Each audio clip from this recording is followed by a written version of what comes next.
There might be parts of this session where we will be asking for audience participation. And so if you would like to speak, just use the raise your hand button on your screen and we will unmute you. I'm very excited to introduce tonight's presenter, Rabbi Jen Queen, who is a friend of mine. She is a director of engagement and a reform rabbi at Harvard Hillel.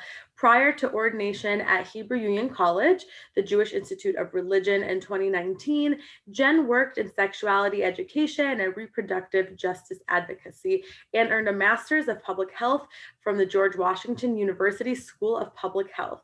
Jen holds a dual BA in Jewish Studies and Applied Health and Social Science of Sexuality from Indiana University's Individualized Major Program. Thank you, Jen, for being here. I'm so happy to see you, and I will hand things off to you. Thank you so much, Julie. It is so wonderful to be here and to see you all here this evening. I am so excited for this opportunity, both to celebrate Shavuot with you all and to share this piece of my personal and professional passion. It's always a joy. So I am going to ask that we do a little bit of multitasking as we launch into our time together this evening. In addition to the beautiful bio that Julie just provided, I want to tell you all a little bit more about my background and how I came to this place of both interest and understanding about human sexuality and what the intersections are between sex and Judaism. So while I do that, I am going to drop a link in the chat. So this will take you to a Jamboard.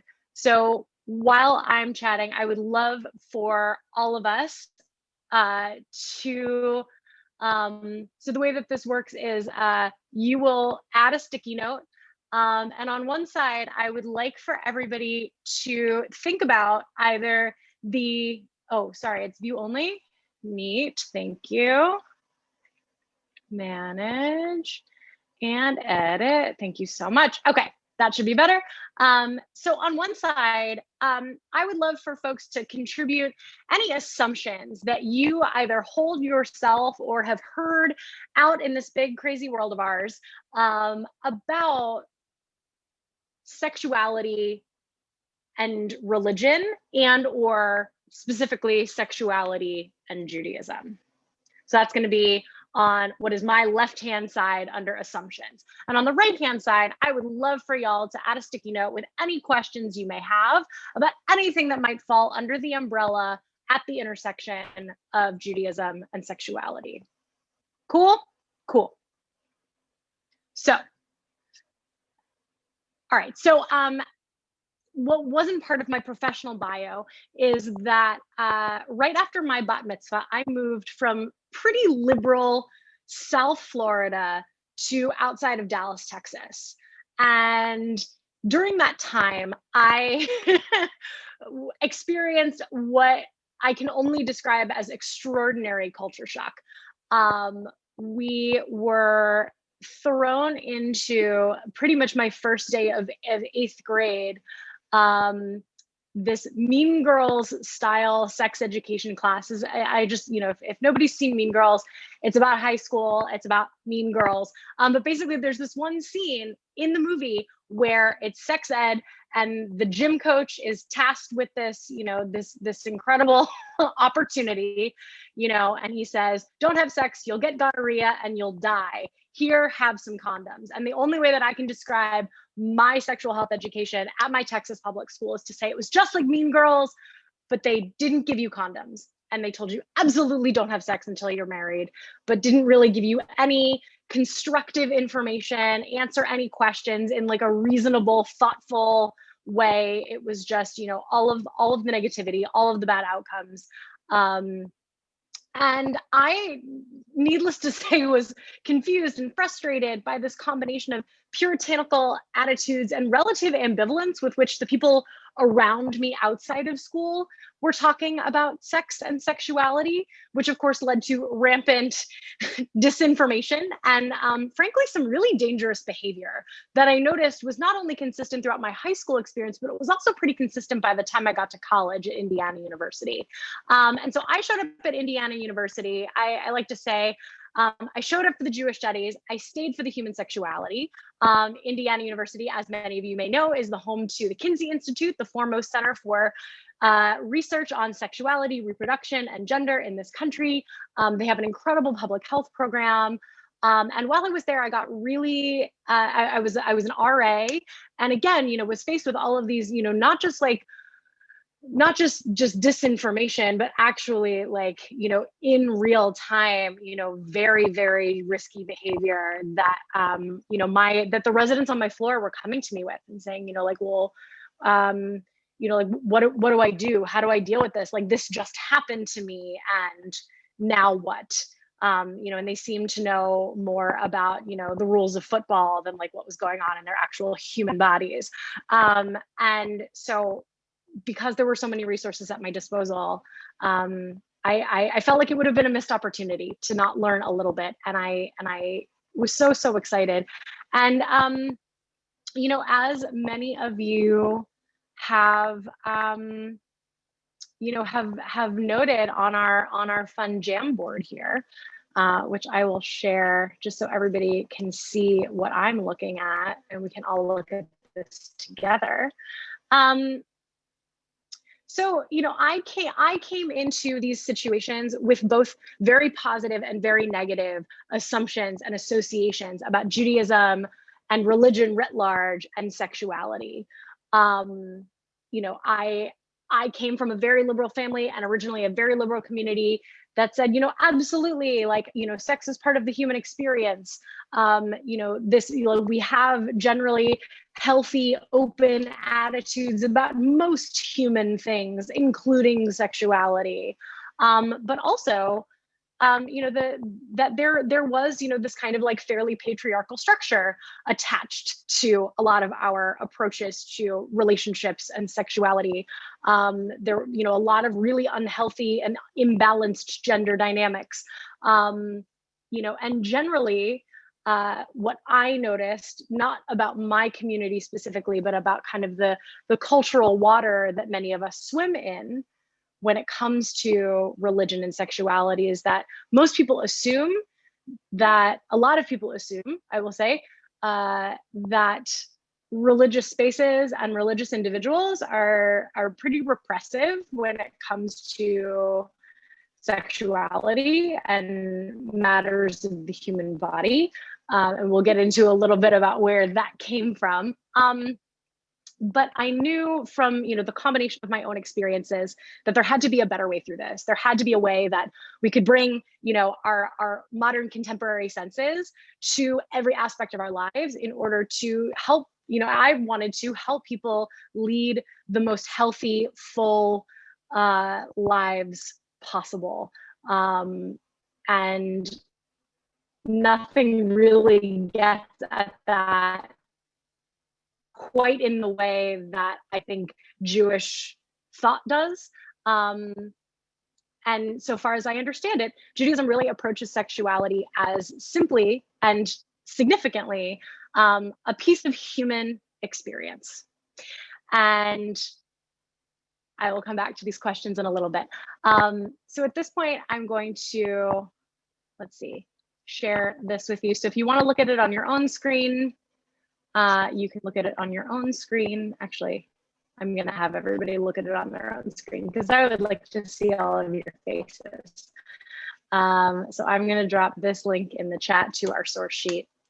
Let me know if you can open it. Can I get thumbs up? Amazing. All right. So, by way of, not wanting to bury the lead, much of how I understand the intersection of sexuality and Judaism is illustrated in this story. And we'll get into more of the details a little bit later. But just to be very, very clear, about where I'm coming from. This is one of my absolute favorite texts. And just because I would really love the opportunity to have this be a more interactive space, I would be super, super grateful if somebody would volunteer to read this in English, no worries, for the rest of the group. Amazing. Will, go for it.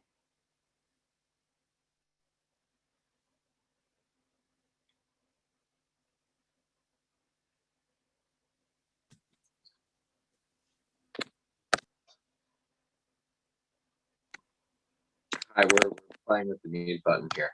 I need to pull it up real quick. All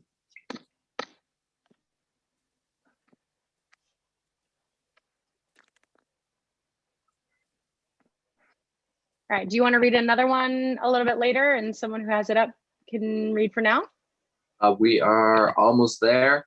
Okay. Someone later, I could read later. Technical difficulties on my end. All right, awesome. I'll come back to you. Can I get another volunteer to read this first text for us? Awesome, Janet. Hi. Hello. Thanks for this. Of course. Rav Kahana entered Rav's house and lay beneath the bed.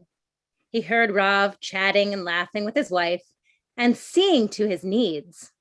Having relations with her, Rav Kahana said to Rav, the mouth of Abba, father, Rav is like one who has never eaten a cooked fish, or his behavior was lustful. Oops. Yes, okay. Rav said to him, Kahana, you are here? Leave, as this is an undesirable mode of behavior. Rav Kahana said to him, this is Torah, and I must learn. Thank you so much. I love the enthusiasm. Okay, so let's just back up for a second here. Okay, so we got three characters here. We have Rav Kahana, who is the student of Rav. Sorry, I know there are all sorts of Ravs and rabbis, and they're like, so we've got these two characters, Rav Kahana and Rav's wife. And what's happening here?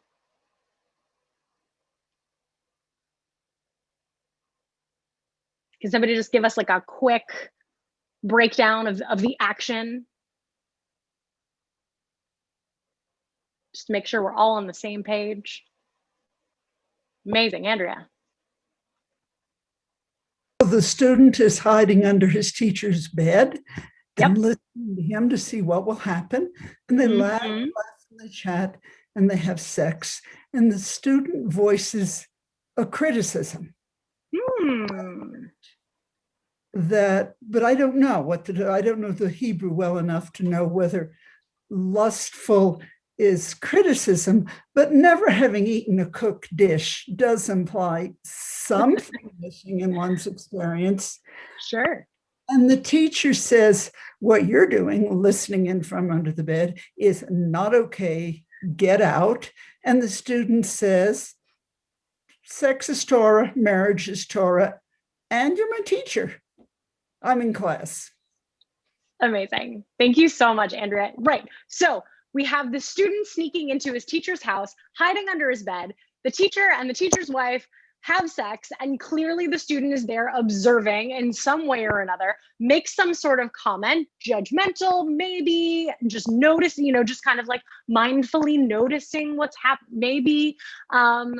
But like there's some indication, there's some kind of surprise, there's some kind of moment of learning that's happening here. And, he can't help himself. He like thinks it out loud. And his teacher says, WTF, dude, like get out. And the student replies to his teacher, this is Torah, and I must learn. So from this, and Andrea started getting there, but I would love to hear some other feedback. Based on what's happening here, how are we understanding this word Torah? Because normally we think very concretely about Torah, the scroll that lives in the ark at the front of the synagogue, right? That gets carried around and read from, right? That's one concrete definition of Torah. So, right, so we think about the book, we think about a teaching, maybe something that's holy. Absolutely.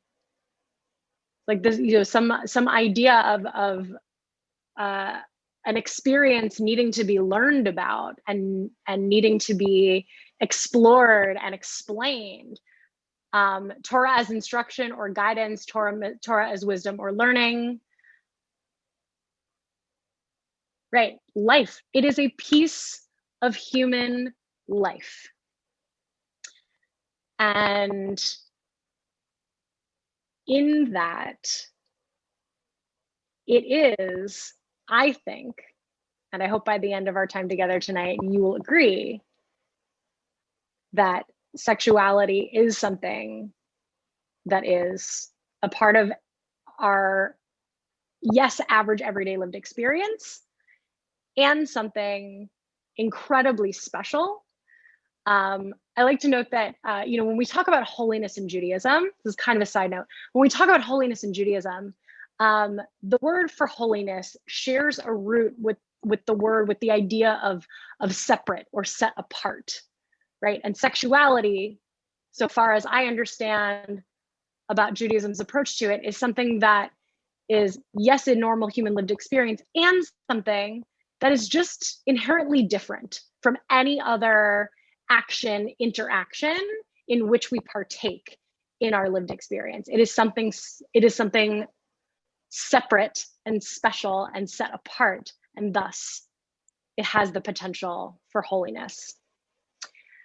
I feel like it should be consensual voyeurism. Yes, absolutely. We'll get into consent later. Amazing. Thank you so much. So basically the way that, so I really think that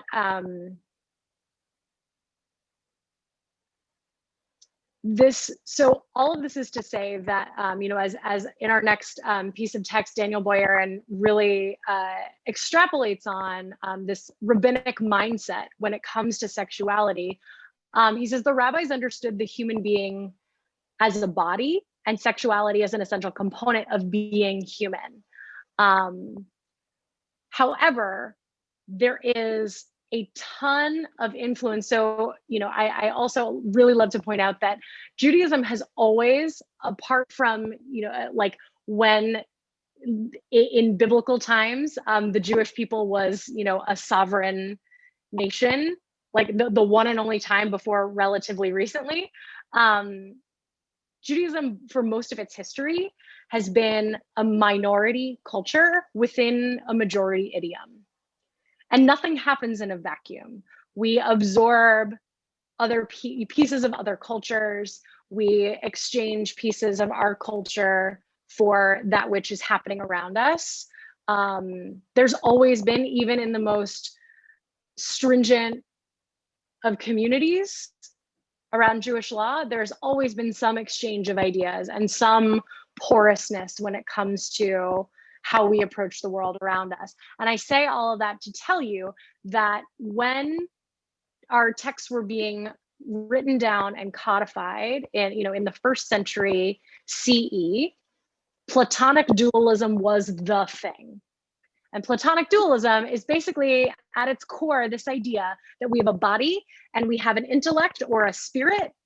And the intellect and spirit is our highest form that has to be elevated over the body, which is earthbound and thus dirty. And it's just this kind of, you know, in like the grossest possible way to say it, like this kind of ever decaying encasing that's holding our soul and our spirit and our intellect down. And we have to do everything that we can to raise up that which is inside of us. And in some cases, that means, you know, that means degradation of the body. That means asceticism. That means denying of, you know, physical pleasure or comfort, because it was thought to elevate that which was inside. You know, and this is a lot of the reason why, you know, as Boyer gets to, why Judaism never really took part in ascetic traditions, right? We don't have, monks or nuns that live apart from society, that don't get married, that don't, that don't do this, don't do that, don't do the other thing. In Jewish tradition, as we will get to in a minute, procreation is, we understand from Genesis 1, the first commandment. And actually, let's jump to that to talk a little bit about what is sex for. So we're going to start with procreation and we're going to build from there. So this is like assumption number 1, comes from Genesis chapter 1, verses 27 and 28. Can I get somebody to read for me?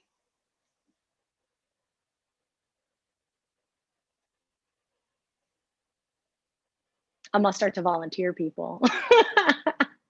Nicole, thank you so much.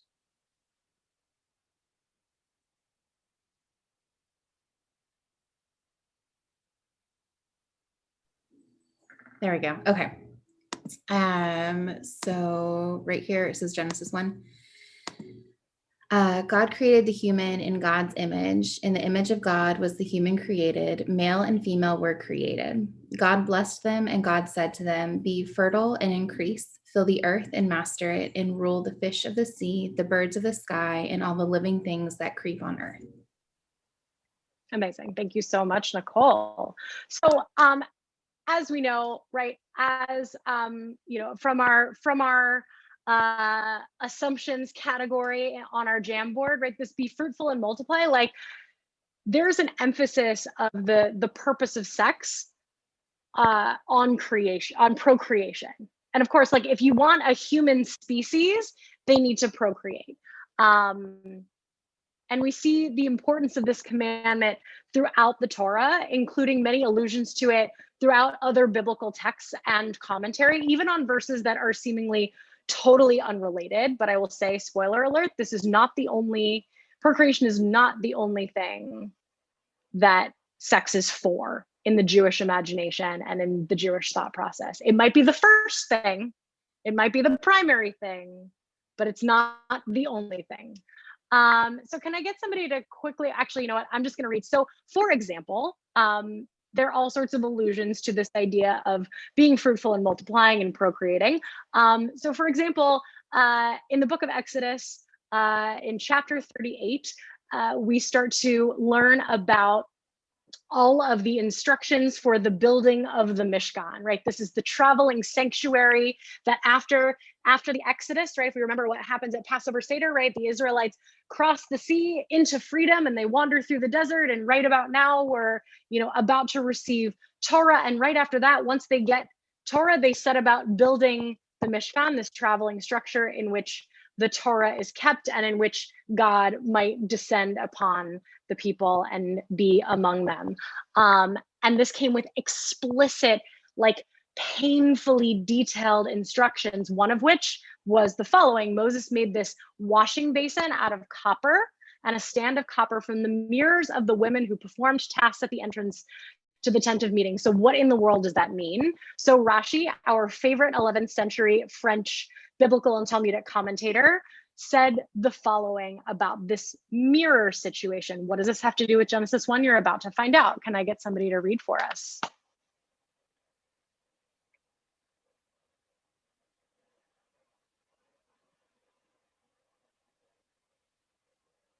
Awesome, Alex, thank you. Of the mirrors of the women, the Israelite women possessed mirrors of copper, which they used when they adorned themselves. Even these did they not hesitate to bring as a contribution to the tabernacle. Moses was about to reject them, since they were made for vanity, but the Holy One said, "Accept them. These are dearer to me than all the other contributions, because through them the women reared many in Egypt." When their husbands were tired from the crushing labor, the women brought food and drink. Then they would take the mirrors, and each gazed in her mirror with her husband, saying endearingly, "See, I am handsomer than you." Thus they awakened their husband's affection and became mothers of many children. "I awakened thy love under the apple tree," referring to the fields. Amazing. Thank you so much, Alex. So the way that I read this is one example of many, many. in which Jewish tradition sees and explains and identifies sex as something beyond an activity for procreation.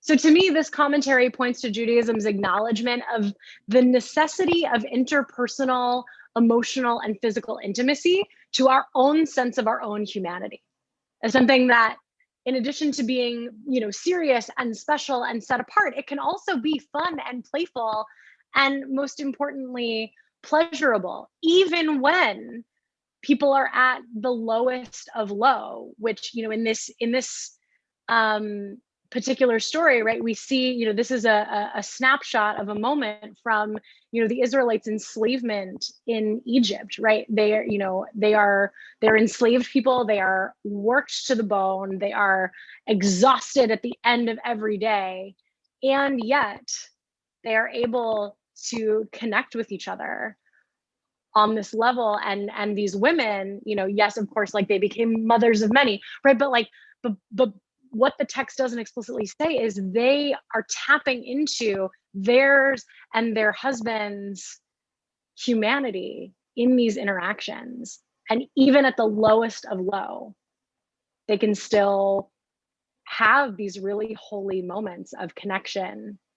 And in part, maintain a sense of who they are and how they are meant to be in this world beyond their immediate enslavement in this moment. So before we move on, I will just give a bit of a acknowledgement. So most often, as we've read thus far, most often sex is discussed in the context of heteronormative marital relationships throughout Jewish texts. I'm just going to put that out there. But pleasure is so important in these relationships that it's not only mentioned, but it's so important that this idea of pleasure is actually written into the ketubah, into the marriage contract document, that to this day, even though the wording might be a bit different in more progressive contexts, even to this day, there is some acknowledgement of pleasure, of the mutual and of the specific. And so I wanted to make sure to raise this for us in this space, because I don't imagine that most of us have read original ketubot in the recent past. So let's talk a little bit about sexual pleasure. So we are in Babylonian Talmud, tractate ketubot. So the Talmud is a multi-volume compilation of Jewish law and commentary that was compiled over the course of centuries. And it is looked to as the central location and central source of the vast majority of Jewish law as we know it. So let's talk a little bit about sexual pleasure. So can somebody unmute and read for us from Ketubot 48a? All right, Will, you ready? So good. All right, ready. So Rabbi Yossi taught there must be close bodily contact during sex, that a husband must not treat his wife in the manner of the Persians who perform their marital duties in their clothes. This provides support for the ruling of Rav Huna, who ruled that a husband who says, "I will not perform my marital duties unless she wears her clothes and mine," must divorce her and give her also her ketubah settlement, the monetary settlement agreed to in the marriage contract. Interesting because of the whole myth of the sheet in between partners. Do you want to say more about that? Well, I do. There's a myth, and I don't believe it's true, that modern Orthodox, maybe ultra Orthodox, somewhere in that spectrum of couples, when they are having sex, they have to do it through a poked hole in a sheet, which would go very much against this. Absolutely. So actually, I'm really glad that you brought that up. So this is something that I keep meaning to look into further. But the best explanation, so is this a concept people can use the raise hand function? Is this a concept that folks have heard about, that like Jews have sex through, you know, a hole in a sheet? Yeah, so I mean, it's definitely a thing that is this crazy urban legend, I guess I'll call it. So thank you, Tao, that's exactly what I was gonna say. So the best explanation that I've heard of the origin of this myth, because I was super confused the first time I ever heard about it, is that somebody probably saw tzitzit. So the prayer shawl that a lot of us wear, you know, on Saturday mornings or on Kol Nidre, or when we go up to read the Torah, or at, you know, at particular Jewish rituals. It's often wrapped around, you know, at a baby naming or at a wedding, around the wedding couple. So in some Orthodox communities, mostly men will wear a version of that that's like an undershirt with the tzitzit on the corners.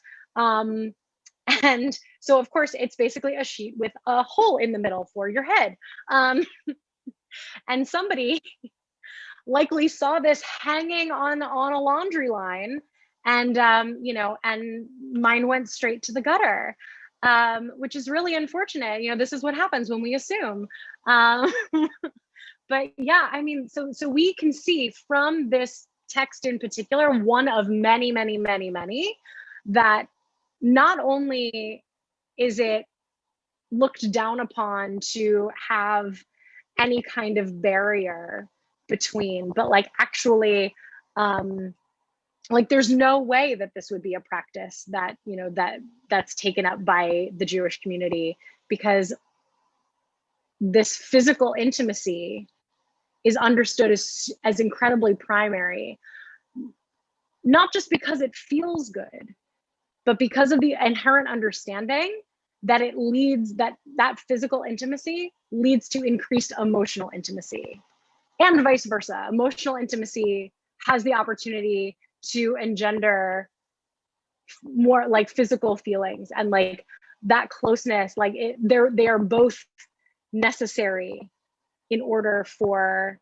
you know, for these relationships to blossom as they are meant to.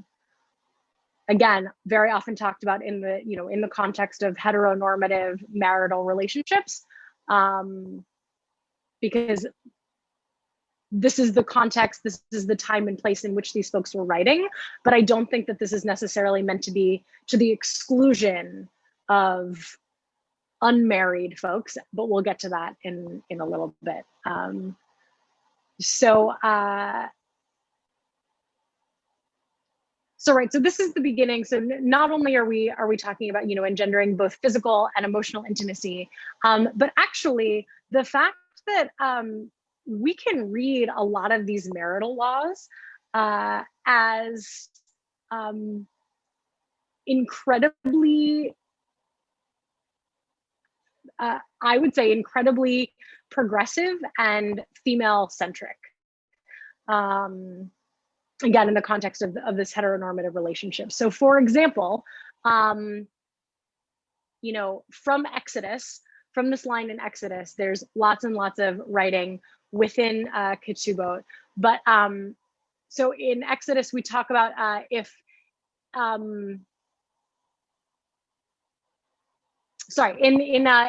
the Bible, polygamy was definitely a thing, even though later on in certain biblical texts, it's explicitly looked down upon. But in the book of Exodus, there's a scenario given where, you know, if a man marries a second woman, for example, he must not withhold from his original wife food, clothing, and what is known as conjugal rights. So what even do these conjugal rights mean? Can somebody read for us from Ketubot 61? So what do we mean when we're talking about conjugal rights?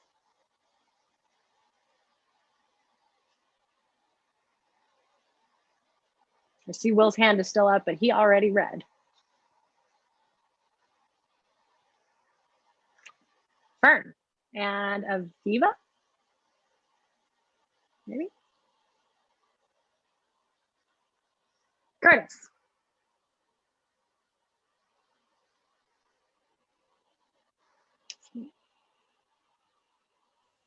Okay. Hello. Hello.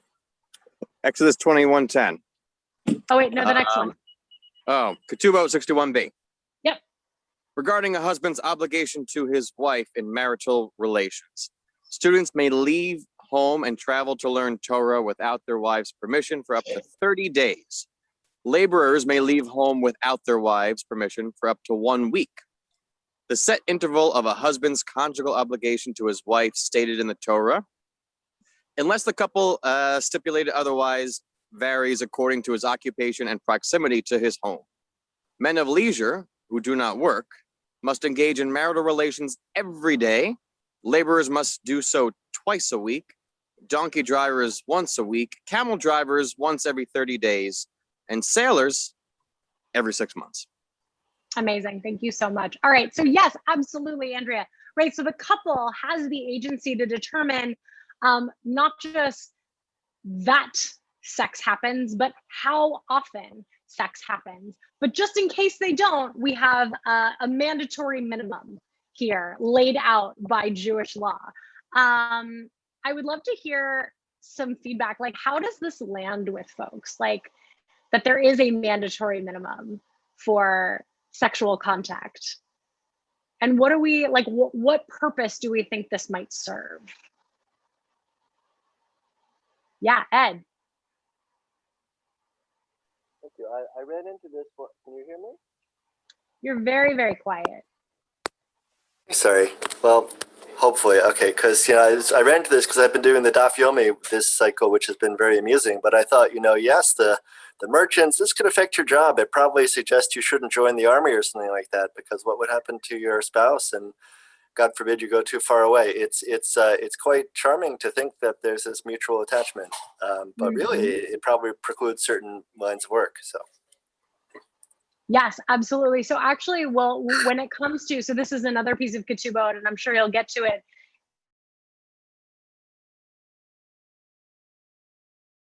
I'm sorry about that. Oh. Okay, can you hear me now? Okay, good. I'm sure you'll get to this as you go through your Daf Yomi, but just for those of us who are not so diligent, there's actually, there are stipulations within the Talmud that say if folks, if men specifically, join the army, or, they're sailors going on these like vast expeditions, they actually technically legally divorce their wives, so that you don't end up with what's called agunot. So these like abandoned, chained women who are left without husbands, because if nobody witnesses your husband's death, then, we presume that maybe he's still alive, and so you're not off the hook. This leads to all sorts of other complications that we have zero time for right now. But there are those stipulations are made actually because of this acknowledgement of both long time away, but also risk in that travel and in those particular professions, as we'll call them. I'm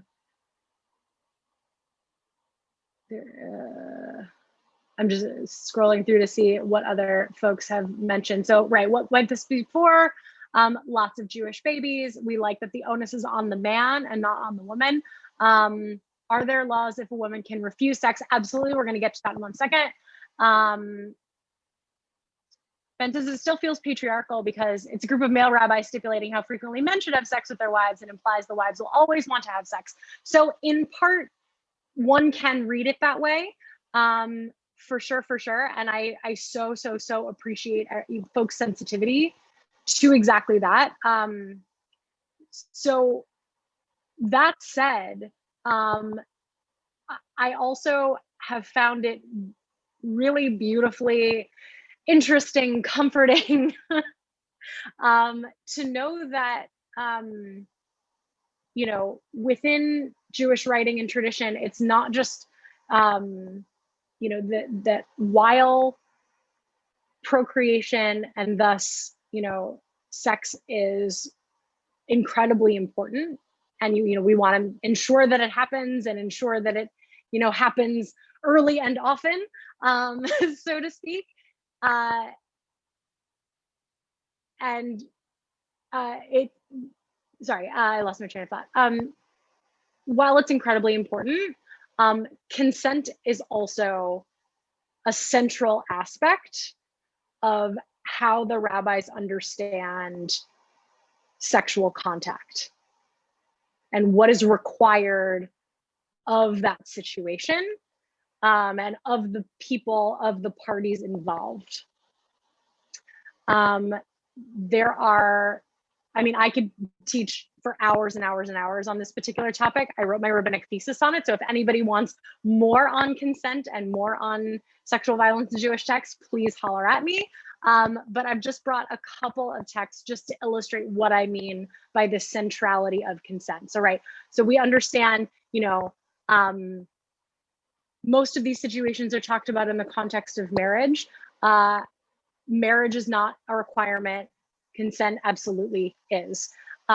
So at this point, I'm skipping to, so this is BT Babylonian Talmud, Tractate Eruvin 100b. So we are going headlong into consent. Can I get somebody to read for us?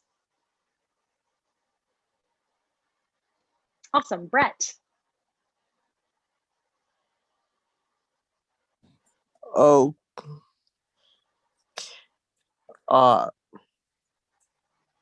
where do I read it from?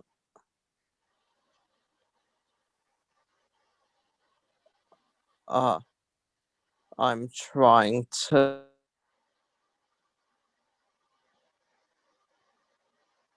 Do you want me to come back to you? No.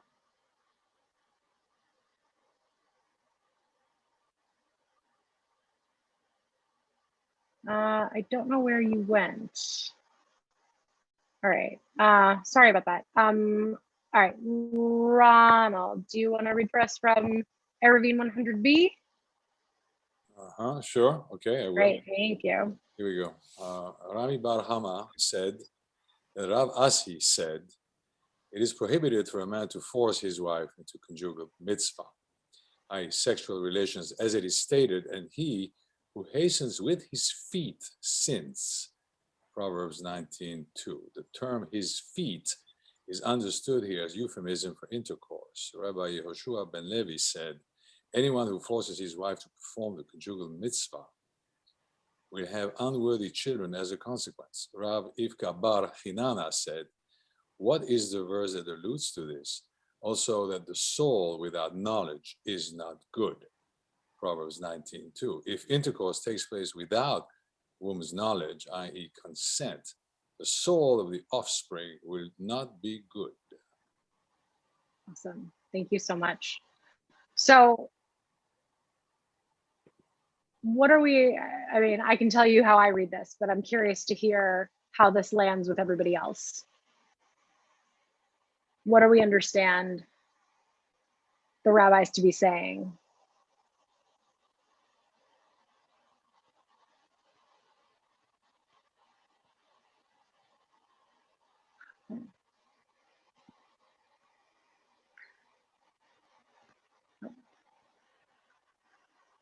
Sorry about that. Okay, let me speak. Okay. Yeah, go for it. I have mixed feelings about this. I think it's a really foreboding warning. It's quite a consequence. So it seems to be intended to be a powerful deterrent. Mm-hmm. And then I also I'm thinking about a really remarkable musician, Nako Medicine Bear, who is very open in his work about being the product of rape, which is very unusual. And he has an incredible soul. He's just a really brilliant, spiritually awake musician. So Um, I like the message of there being a profound consequence, and I don't like the message that the parents' actions would determine the quality of the child's soul. Understood. I think that must be updated in our tradition. Yes. So in this, just to respond to that, I don't necessarily. So these texts can be read both literally and metaphorically, right? Mm-hmm. I don't necessarily see this as saying like that every child who is a product of unconsensual sexual contact, is inherently bad. As you pointed out, there are some incredible people in this world, who we know about and who we don't know about, of course, for whom that is the case.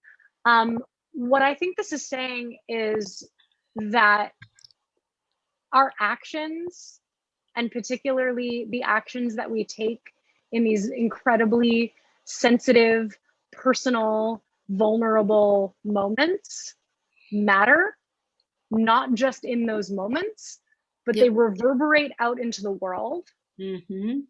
And there is incalculable consequence that comes from even something that that can happen in a matter of moments. Absolutely. Agreed. So that's what this says to me. Let's okay, so I see a couple of other hands up, and I'm also very conscious of time. And I haven't been able to get to everybody's comments in the chat. I'm so sorry. We don't have time for everyone. But yeah, okay, so how about Brett, Ben, and Nina? And then we'll move to close. Cool? Okay. What's the verse that I read from this time? Okay, so so we'll read our last text. How about you read our last text about consent? So that's Sanhedrin 75a. That's going to be starting on the bottom of page 3. Oh, and then we'll get to other people's comments. So Yehuda said, "In the name of Rav, a man cast his eye in a woman and was overcome with great desire, so much that he became gravely ill. They came and asked the doctors, who advised he could not be healed unless he has sex with her. The sages said he should rather die, will not have sex with her. The doctor said, let stand before him naked. The sages said he should either die. She will not stand before him naked. The doctor said, let her speak with him let them spin behind a fence. The sages said he should rather die. She will not speak with him from behind the fence. Awesome. Thank you, Brett. So considering the text before and this text that we've just read, and I do want to get to folks' comments. So I'm curious what we make of these in terms of our understanding of where the rabbis come from when we consider as we're considering this question of consent, and whose experience is being prioritized here.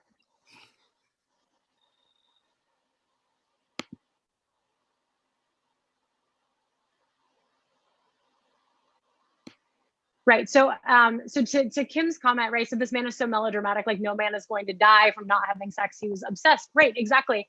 And so the doctors, so the doctors are coming from this, from a perspective of, oh, just like, just give him a little and like, he'll be fine. Like if this is what, if this is what's making him sick, then clearly, like like the answer is very clear from this, like, purely physical perspective. But the rabbis are coming at it from a totally different understanding, not just of this man who might be sick, but also of this, of the woman, of this object of desire, and enabling her to turn from an object into a subject, into a human again, in the eyes of everyone involved.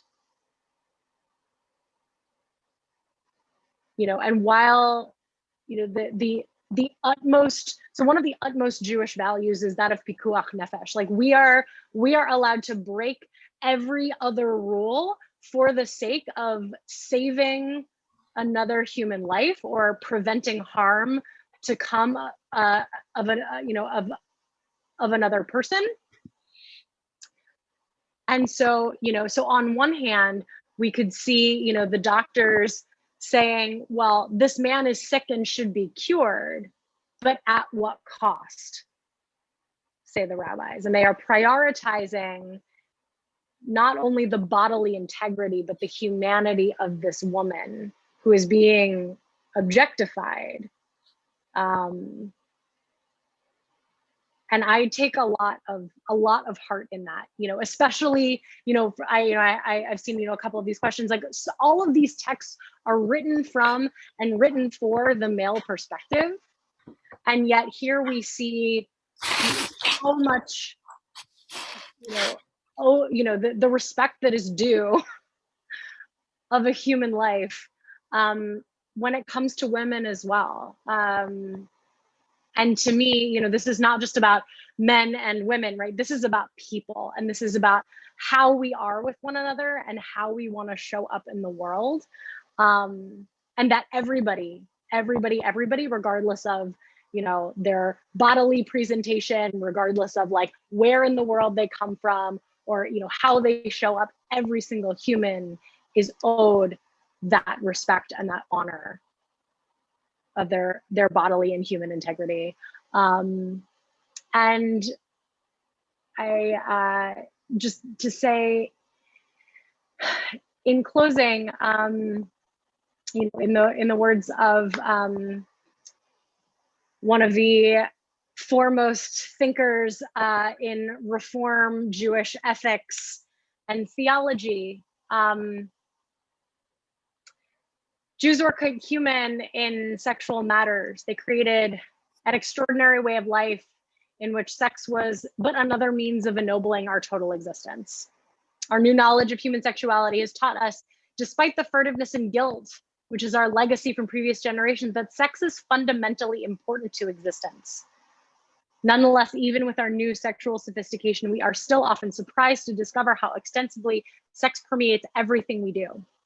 The refusal to accept this primary sexual energy and the insistence on repressing it or denying it can warp or derange a personality. Body and soul alike are damaged by an inner flight from sexuality. And if we are truly concerned with health, particularly in the sense of full well-being, then we must be concerned with a new sexual understanding. This was written in 1969. We are still doing this work.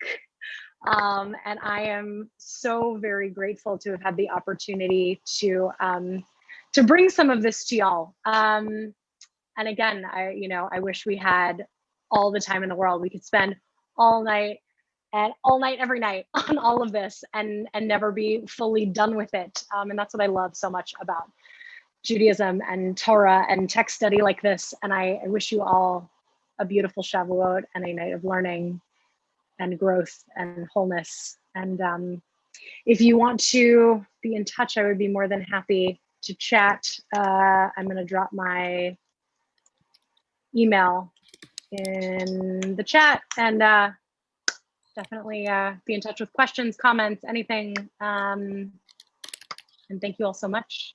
Chag Sameach. Thank you so much, Jen. We hope you enjoyed that session. As Jen mentioned, feel free to email her with any questions. I think she was able to answer most of the questions in the chat. I know that there's not enough time to answer all of them, but thank you again. We are going to take a 3-4 minute break before our next session.